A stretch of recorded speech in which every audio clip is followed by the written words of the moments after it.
Hello, my name's Ruth and I'm a 37-year-old woman. I recently got custody of my nieces and I want to share with you how that came to be. But before I get into all that, let me introduce you to my husband Harry and his sister Melissa. Now, I met Harry about 10 years ago. We happened to meet through some mutual friends and we quickly took a liking to each other. He was the perfect person for me, and after 4 years of dating, we decided to tie the knot. We bought a house together and things were going great for us. We were doing well career-wise and we lived very comfortable lives. Enter Melissa, Henry's sister. According to Henry, Melissa had always been somewhat of a mess. She was almost always in some sort of trouble or the other when they were growing up. When she was 21, she ended up dropping out of college because she didn't feel the need to continue her education. She stayed with her parents who let her stay there rent-free, so she never really found a job for herself.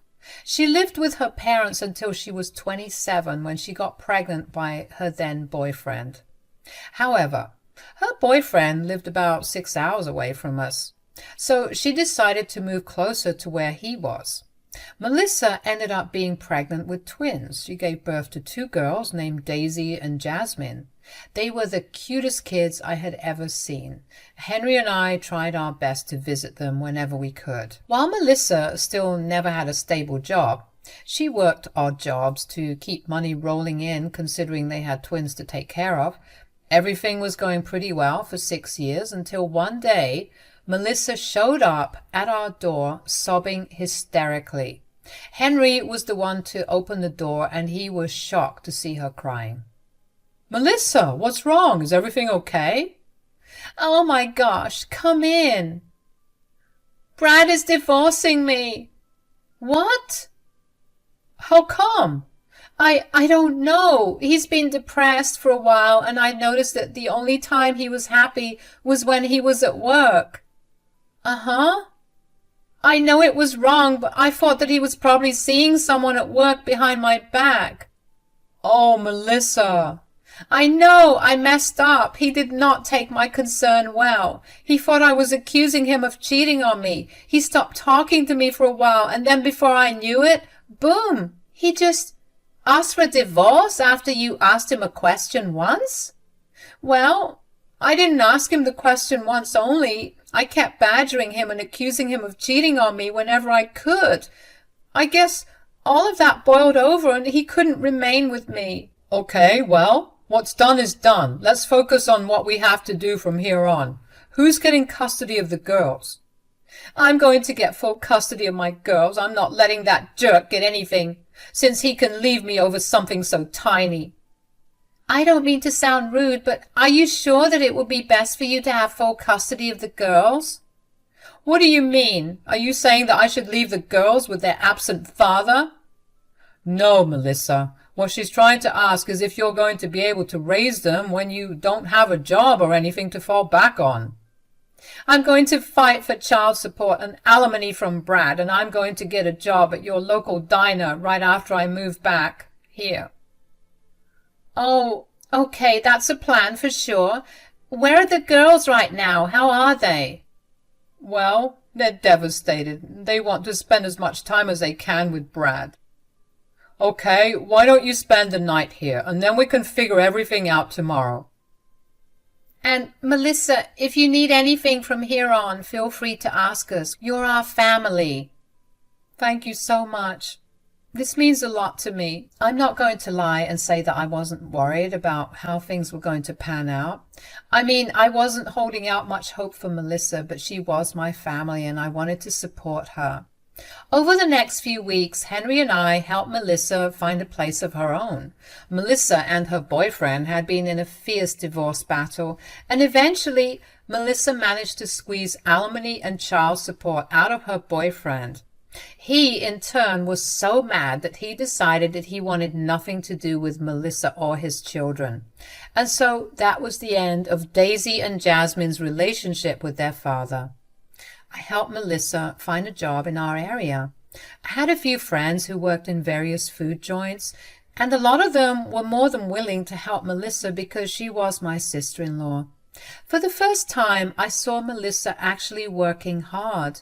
Henry and I would go over to her place almost every day to check in on her and the girls. She seemed to be doing fine, except that she always looked tired. I kept reminding her that if she needed anything, I'd be there to help her out. She didn't take me up on my offer immediately, but about 3 weeks after she moved to our area, she finally came to my door one day and asked me for help. "Oh, hey, Melissa." "Hi, Ruth. Look, I'm so sorry, but I really need your help." "Of course. What do you need help with?" "I have to cover a few more shifts ever since, I've barely any time to be at home, let alone take care of the girls." "I can't imagine what it must be like for you." "Right. So I was wondering if I could drop the girls off here for a few hours. I'll be back to pick them up as soon as I'm done with work." "You want to drop them off right now?" "Yeah, I can't afford a babysitter. What am I talking about? I can barely even afford to feed all 3 of us. Do you think you could help me over the next few months as well?" "Yes, of course. Anything to make your workload lighter. Although I would appreciate it if you gave me a time schedule for when you expect me to look after the girls." "About that, I know that this is a big ask, but I was wondering if you could watch them every day from around 2 in the afternoon to 8 in the evening." "That is a big ask. My shift starts at 2:30 and I can't really do anything, Ruth. Please, I really need your help." "Fine, but you cannot keep relying on me to babysit the girls every day. I love them to bits, but I am not their parent. You need to come back as soon as your shift is over, got it?" "Of course. You're a lifesaver. I promise to find a way to pay you back for helping me out so much." "Nonsense. You just get back on your feet and provide a better life for yourself and the girls. Now, where are the girls?" "They're in the car. I'll be back by around 8, if that's okay." "Of course. I'll feed them dinner, too. Any allergies that I should know of?" "Nope. They're good to go." "All right, then. Call them over." Melissa and I worked out an arrangement after that day, since not only did the girls enjoy their time with me, but it also gave Melissa peace of mind when it came to the safety of her children. Melissa would drop the kids off at my place every afternoon, an hour or so after I returned home from work. She would then pick them up at around 8 p.m. I fed and bathed the girls and also made sure they did their homework. I loved it.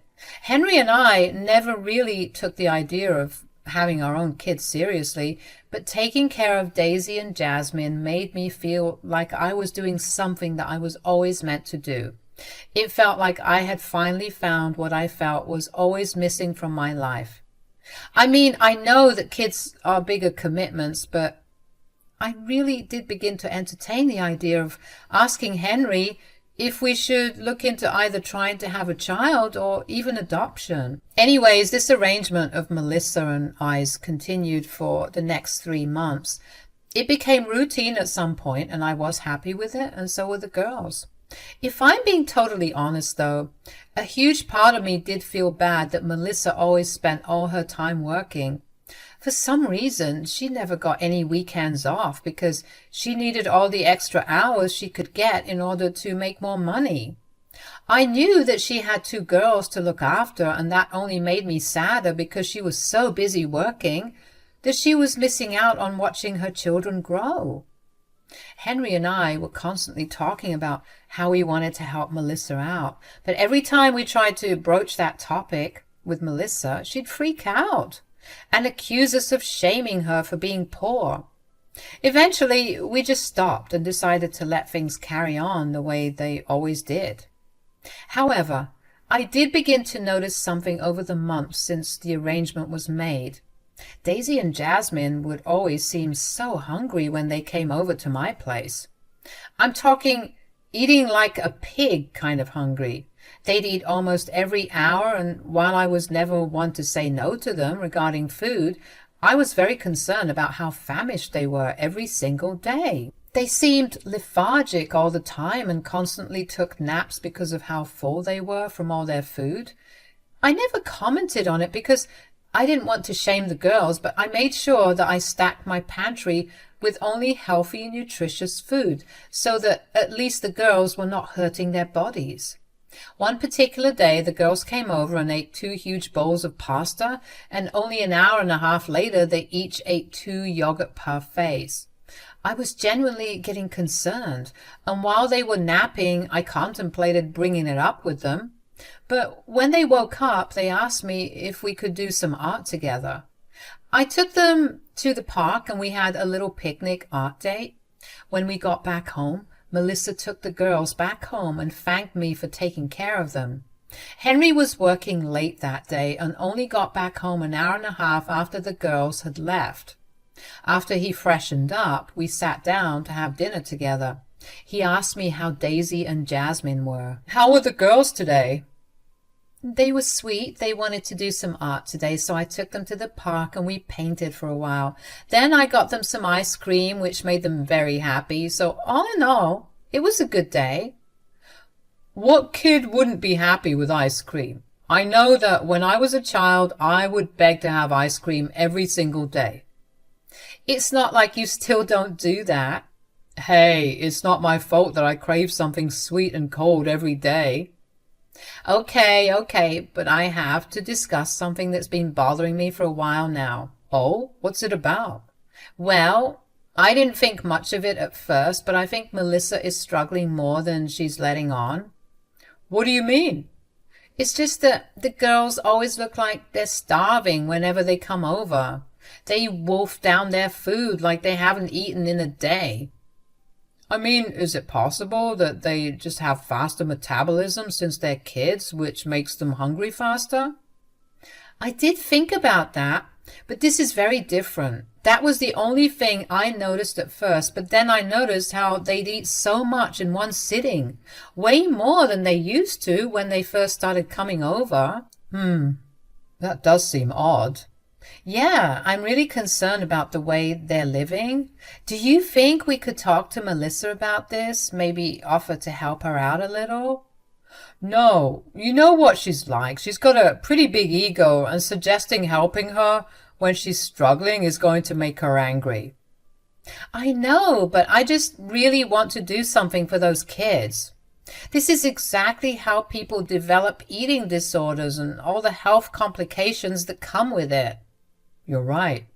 But we need to do things a little differently. What if you just cooked extra food for them to take home for dinner and breakfast? That's a brilliant idea. I'll also toss in some snacks in case they get hungry before they get here. Yeah, I'm sure they'll be beyond grateful for your help. What about Melissa? Do you think she'll be offended? Well, I doubt she will be. We're only giving them food, which we can play off as leftovers. I'm sure that she'll be grateful for our help. Okay, that's good. I'll make some extra food starting tomorrow. After that conversation with Henry, I began to make extra food and keep them in separate containers in the fridge so I could give it to the girls. I made sure that I played off the food as leftover food. At first, Melissa did look offended that I was giving them leftover food, and she did try to pick a fight with me for it. But eventually, she just let it go and accepted the food without saying anything about it. I kept that up for a while, and the girls were finally looking healthier, and they seemed happier than before. They had so much more energy to do all the things they needed to do, and I was happy to see them thriving. One day, the girls came over and immediately after lunch fell asleep because they had a tiring day at school. I had nothing better to do, so I decided to go check on Melissa. I figured if I was a customer, she wouldn't mind me tipping her and helping her out that way. Besides, I also wanted to meet my friends, Riley. Riley was a long-time friend of mine, and she was the first to respond when I asked my friends if they could help Melissa find a job.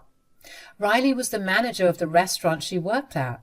I figured that since Melissa had been working there for long enough, it wouldn't be any harm to ask her if she could give Melissa a raise. When I walked into the diner, Riley was standing at the counter. She looked surprised to see me there, and she walked up to me and greeted me with a big hug. Riley, hi. Oh my gosh, Ruth, it's been a long while since we met. How are you? Oh, I'm doing great. What about you?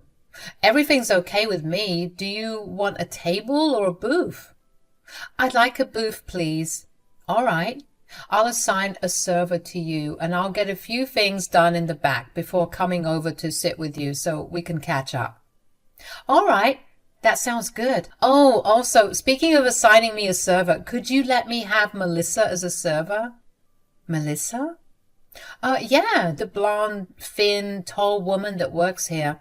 She's my sister-in-law, and I figured that I could maybe help her earn some money by tipping her well. Okay, this may be a little awkward, but Melissa doesn't work here anymore. What? What do you mean? She leaves her kids at my house every afternoon so she can go to work. I don't know what to tell you, Ruth. Melissa quit working here 3 months ago. That can't be right. Tell me you're joking. I can show you records if you want. I mean, everyone just thought that the divorce took a huge toll on her, which was why she quit. But what about her kids? How has she been providing for them when I send them back home with her? Okay, you know what? Why don't you sit in your booth while I go and talk to a few of my employees who are good friends with Melissa? Maybe they'll know a lot more than we do. Thank you. I'm so sorry that I'm asking you to do this for me, but I really am just worried for my nieces. There's no need to apologize. Let me get you your information. In the meantime, enjoy a milkshake on the house. The only thing I could sense when Riley told me that Melissa stopped working there was a loud ringing in my ear.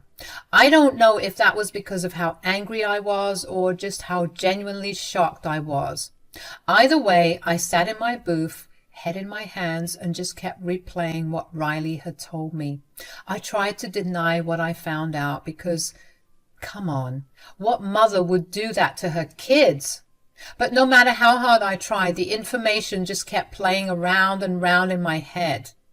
Then I began to piece together all the things I noticed that I chalked off to Melissa struggling to make ends meet. All those times that I pitied her, she was just sleeping with her ex. While her daughters struggled every single day, she just dropped them off and went to play hooky with some man. I felt so incredibly angry with Melissa and so anxious for the girls. No matter what happened, I knew for a fact that I could not let Daisy and Jasmine remain in the custody of Melissa. Melissa clearly only cared for herself and was not afraid to throw her daughters under the bus for it. Eventually, I was broken out of my thought spiral by Riley. Hey, you look frazzled. Yeah, well, I just feel an insane amount of panic. These past 3 months, Melissa's girls have been showing up at my place starving. I just thought that it was a result of Melissa struggling to make ends meet, so I never commented on it. But to find out that she hasn't been working is making me feel sick for the girls. Oh boy, you're not going to like what I found out then. But before that, did you try to reach out to her in any way right now? No, why? Okay, because if you want those girls, well, taken care of, you need to get all your evidence right. What are you talking about? I spoke to one of Melissa's shift partners. They were really close up until 3 months ago when Melissa quit. When she quit, she apparently cut all ties with everyone that worked here. But before that, she had been very open with this one girl, and she told me that Melissa reached out to one of her old boyfriends from high school. Oh, no. Yeah, she reached out to him as soon as her husband asked her for a divorce, and she's been shacking up with him ever since. I remember her missing quite a few shifts and sometimes showing up really late, and she never gave me a clear reason for it. I guess this was the reason.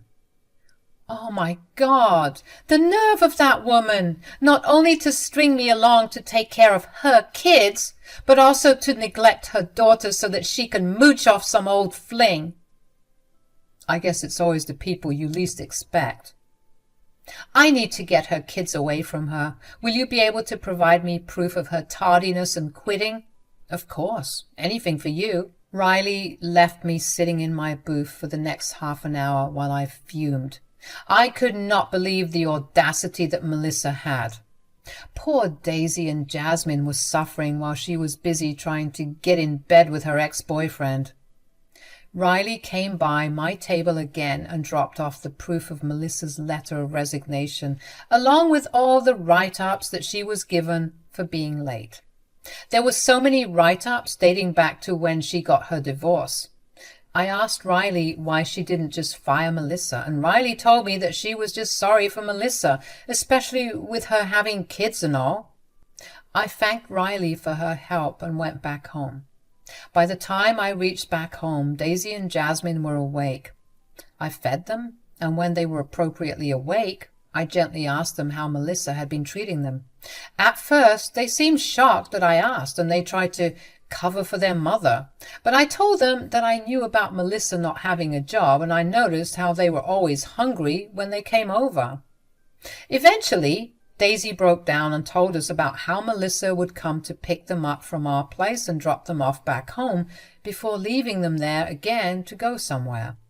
She would only return the next afternoon and pick them up to drop them off at my place. They had no food at home because Melissa never had the money to go grocery shopping, so they would wait till they came over to eat as much as they could. I was beyond astounded. These poor girls had been going through so much. I held back my emotions because I didn't want them to think that I was angry at them, and instead asked them if they would be okay with staying with me and Henry. They seemed ecstatic about it, so I called Melissa and told her that the girls wanted to have a sleepover here, and she was more than happy to let them stay with me, obviously. I called Child Protective Services and informed them of what had been going on. They got in touch with the girls' father, and he told them clear as day that he wanted nothing to do with them. That left me and Henry next in line as their potential custodian. I provided CPS with all the proof I had of the girls coming over every day, including security footage of when Melissa would drop them off and pick them up from my front door. I gave them the letters that Riley had given me, and they asked Daisy and Jasmine for their statements. It didn't take long for CPS to contact Melissa and tell her about what was happening. Henry and I were given temporary custody of the girls until Melissa got her act together. Melissa was furious, and she called me to tell me as such. "You did something here, didn't you?" "I have no idea what you're talking about." "You called the CPS on me. Why would you do something like that?" "I didn't do anything." "Oh, really? Then why was I told that a relative of mine made the complaint?" "Fine, maybe I did make the complaint, but I had every right to do it. I have proven myself to be a good caregiver for both of them, something that you have not been able to do." "So you just call CPS on me for not being able to provide for my girls? Was it not enough to see me suffer through my divorce that you have to take away my only rays of light?" "Don't be overdramatic, Melissa." "I'm not being overdramatic, you freak. You took away my little girls. They are the only reason that I'm even managing to go through all my struggles." "What struggles are you talking about? Quitting your job, tossing your kids at me so I can take care of them, shacking up with your high school ex-boyfriend. Are any of these your struggles? Because let me enlighten you, none of these are problems. How? I happened to visit the diner you used to work at just to give you some moral support. Your boss told me about you quitting, and that just made everything add up. I mean, you were neglecting your precious girls for a fling. So you were following me? What I do in my time is none of your business, and that gives you no right to make life-altering decisions for me either." "You're absolutely right. However, when your decisions begin to harm your children that you leave in my care every single day, I am going to get involved. The girls do not deserve any of your cruelty. I have not been cruel. I only went back to my ex because he's loaded. He's spoiling me, and I was going to get him to give me more money so I could spoil my girls." Wow. I did not think you could get any more pathetic. You quit your job so you could use your ex-boyfriend for his money. All the while your daughters made do with nothing. You would have let them be that way until your fling gives you money for them, which could have been a very long time. Not once did you think about them, and that in itself is enough to prove what an unfit mother you are. You're psychotic. Give me back my girls. If you want them back, you're going to have to fight me in court. Ask your rich boyfriend to pay the lawyer fees and see me there. And just so you don't have to worry, I'll make sure the girls are always well fed and taken care of. I'll make sure to do all the duties that you failed to do as a mother. Why, you, bye. I was beyond happy that Melissa was angry. At least it showed me that somewhere in there she actually cared about her children. Daisy and Jasmine were actually really happy to be able to live with Harry and I. We fed them and provided them with everything they needed. We put them back in school, and they were having a great time. Melissa did end up taking us to court for stealing her kids, but I provided the court with a multitude of evidence showing how Melissa had been neglecting her girls to stay with her boyfriend. Melissa tried to argue that she was only doing it to get money, but the jury was having none of it. Eventually, they gave her visitation rights for 12 hours every weekend under supervision, while Henry and I were granted full custody of the girls. Daisy and Jasmine were actually kind of happy to be able to see their mother.